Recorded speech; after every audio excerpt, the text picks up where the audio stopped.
Hello everyone, welcome to physics की vines. And आज हम लोग पढ़ने जा रहे हैं कुलाम्स लॉ के बारे में। तो चलिए शुरू करते हैं कुलाम्स लॉ। देखिए, कुलाम एक साइंटिस्ट थे, पता है सबको। उन्होंने एक एक्सपेरिमेंट किया जिसमें उन्होंने दो चार्ज पार्टिकल लिया और दो चार्ज पार्टिकल, लेट से पहला चार्ज पार्टिकल Q1 था, दूसरा चार्ज पार्टिकल हमारा Q2 था। एंड इन दोनों चार्ज पार्टिकल के बीच का जो डिस्टेंस था, लेट से R था।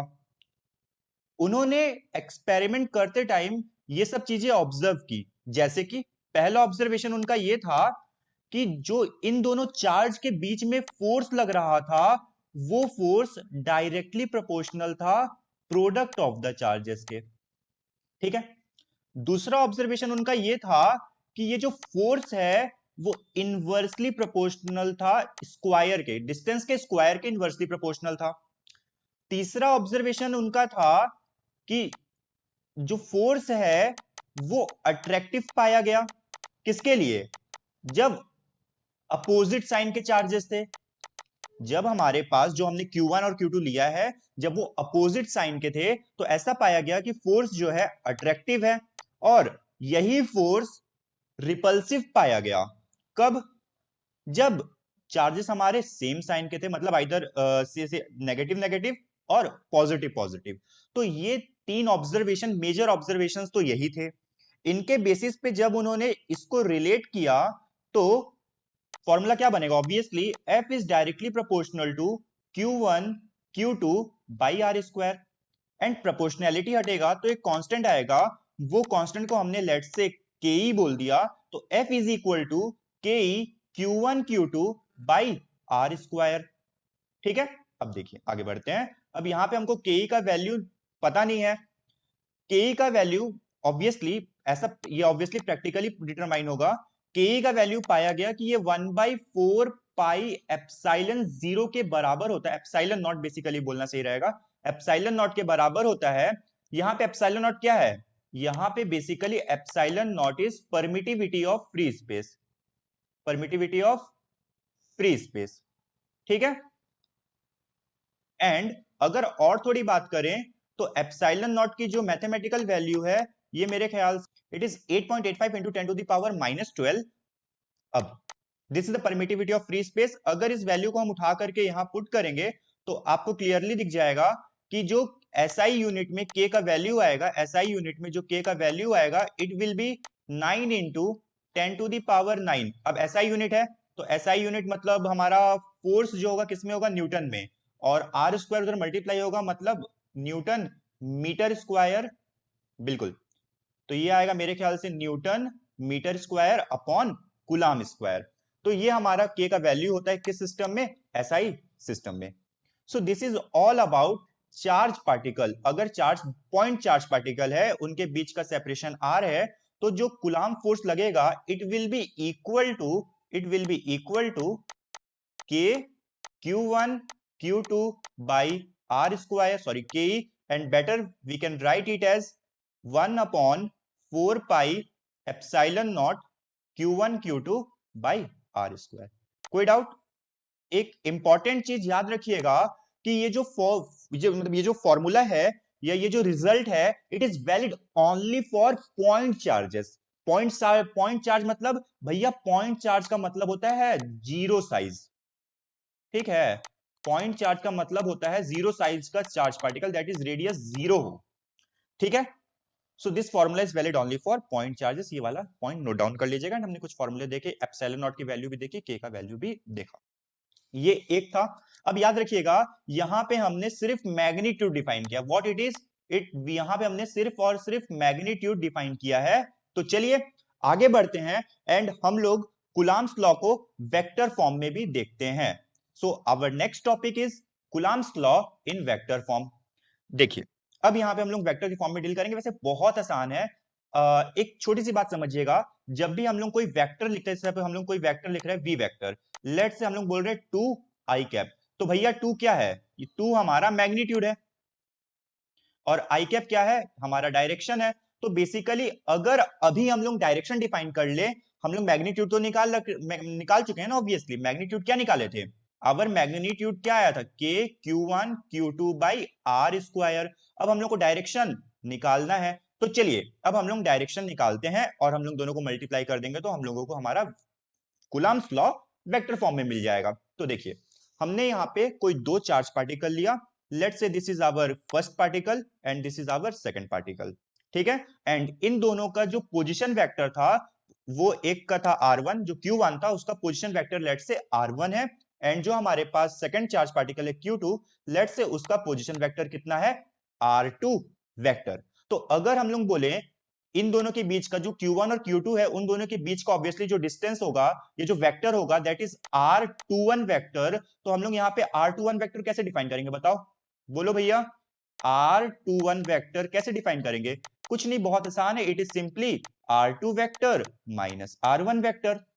अब देखिए यहां पे हमको मैग्नीट्यूड चाहिए, तो लेट से हमने इसका मैग्नीट्यूड निकाल लिया, दैट इज हमने r21 का सॉरी मैग्नीट्यूड नहीं यूनिट वेक्टर, r21 वेक्टर के डायरेक्शन में हमने यूनिट वेक्टर निकाल लिया।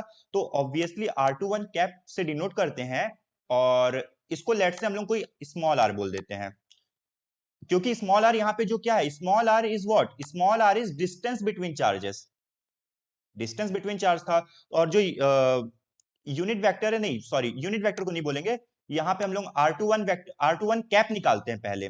r21 कैप क्या होगा, simply r21 vector r1 vector whole divided by magnitude of r2 vector minus r1 vector. ये हमारा क्या आ गया, this is our unit vector, या फिर एक तरह से बोला जाए तो डायरेक्शन किसका, r21 वेक्टर का डायरेक्शन। अच्छा अब देखिए, और यहां पे जो हमारा मैग्नीट्यूड आया है r21 vector, r2 vector minus r1 vector, let's उसको स्मॉल r बोल देते हैं। अगर अब हम लोग इलेक्ट्रोस्टैटिक फोर्स की बात करें इन वेक्टर फॉर्म, तो सबसे पहले तो एक बात बहुत इंपॉर्टेंट, अगर वेक्टर फॉर्म में डिफाइन कर रहे हैं तो हमको डायरेक्शन देखना पड़ेगा। तो लेट से हमने बोला कि हमने जो भी दो चार्जेस, दो चार्ज पार्टिकल लिया था वो दोनों हमने सेम नेचर का लिया, दैट इज पॉजिटिव लिया Q1 को और Q2 को भी कैसा लिया, पॉजिटिव लिया, तो ऑब्वियसली रिपल्शन होगा। अब अगर रिपल्शन होगा तो हमने बोल दिया कि यहाँ पे F12 वो चार्ज है, F12 वेक्टर वो चार्ज है जो वो फोर्स है जो किस पे लग रहा है, Q1 पे लग रहा है Q2 के द्वारा। तो ऑब्वियसली Q2 ने Q1 पे फोर्स लगाया, रिपल्सिव फोर्स है तो ऑब्वियसली इससे दूर जाएगा। सिमिलरली अगर हम बोले F21 वेक्टर क्या है, तो F21 vector is force on second charge due to first charge. तो सिंस अभी हमने यहाँ पे R21 डिफाइन किया है तो हम लोग F21 की वैल्यू निकालते हैं। चलिए देखते हैं F21 की वैल्यू क्या आएगी। तो देखिए बहुत इजी है वैसे, अगर यहाँ पे बोला जाए कि भैया F21 वेक्टर की वैल्यू निकालो तो आप क्या बोलोगे, मैग्नीट्यूड, और मैग्नीट्यूड खुद कितना है K Q1 Q2 by R square into direction. Direction अभी कितना निकाले थे, डायरेक्शन हमने निकाला ना R21 कैप। देखिए इसको अगर हम लोग फर्दर अभी आगे सॉल्व करेंगे तो ये हमारा आ जाएगा F21 vector is equal to K Q1 Q2 by R square, और ये देखिए आर कैप का R21 कैप का डायरेक्शन हमने यहाँ निकाल रखा है, कितना वैल्यू आया है, it is equal to sorry multiply R2 vector minus R1 vector upon modulus of R2 vector minus R1 vector.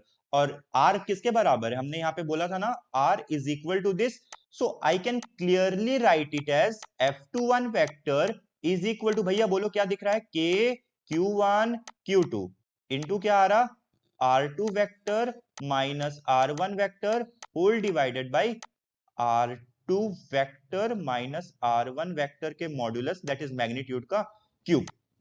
This is our Coulomb's law in vector form, ये वेक्टर फॉर्म में आ गया। अब सुनिएगा एक बहुत इंपॉर्टेंट बात, वेरी इजी, दो तरह से मैं सेम चीजों को बता रहा हूं। सबसे पहले तो यहां पे देखिए ऑब्वियसली अगर आपका F21 इधर है तो जस्ट अपोजिट डायरेक्शन में लग रहा है F12, तो एक तो हमने यहां डायरेक्टली बोल सकते हैं कि जो हमारा F12 वेक्टर है, जो हमारा F12 वेक्टर है वो किसके बराबर होगा, नेगेटिव ऑफ F21 वेक्टर, पहली चीज। दूसरी चीज, Newton's third law of motion क्या बोलता है, अगर ये चार्ज पार्टिकल है और ये भी चार्ज पार्टिकल है, अगर इस पे फोर्स इधर लगा तो इस पे फोर्स किधर लगेगा, इधर लगेगा, मतलब एक्शन रिएक्शन पेयर, समझ में आ रहा है। तो वहां से भी हम लोग बोल सकते हैं कि F21 मतलब F12 vector is equal to negative of F21 vector. दोनों चीज बोलना सही रहेगा, कोई दिक्कत नहीं है। तो यदि यहां से आपका F21 वेक्टर आया है तो हम लोग डायरेक्टली बोल देंगे कि जो F21 वेक्टर है और जो F12 वेक्टर है वो जस्ट अपोजिट डायरेक्शन में, तो इसके आगे अगर हम नेगेटिव साइन लगा देंगे तो वो हमारा किसके बराबर हो जाएगा बोलो? क्लियरली हमारा फोर्स जो हमारा फर्स्ट पार्टिकल पे लग रहा है सेकंड पार्टिकल के द्वारा, उसके बराबर हो जाएगा। So I think this is whole about सब कुछ आज की क्लास के बारे में यही था। हमने समराइज कर दे रहे कि हमने पढ़ा क्या क्या है। देखिए, आज की क्लास में हमने पढ़ा सबसे पहले मैग्नीट्यूड ऑफ फोर्स, मैग्नीट्यूड के बारे में पढ़ा। मैग्नीट्यूड के बारे में क्या पढ़ा कि जो कूलम्ब्स फोर्स होता है उसकी वैल्यू होती है के electrostatics Q1 Q2 by R square, और के इलेक्ट्रोस्टैटिक्स की वैल्यू होती है 1/4 पाई एप्सिलॉन नॉट। अभी मैंने जनरली के इलेक्ट्रोस्टैटिक्स को के ही लिख देते हैं, बट हर बार के लिखें जरूरी नहीं है, क्योंकि आगे चल के के एक और टर्म बनने वाला है। तो अभी के लिए तो के इलेक्ट्रोस्टैटिक की वैल्यू 1/4 पाई एप्सिलॉन नॉट होती है, पहली चीज। दूसरी चीज अगर हम बात करें तो हमने यहाँ पे इसका वेक्टर फॉर्म भी देखा है। तो यदि मैं F21 वेक्टर लिखूं तो क्या लिखूंगा बताओ? के इलेक्ट्रोस्टैटिक्स Q1 Q2 बाई बोलो R cube into R2 vector minus R1 vector, ये लिखेंगे।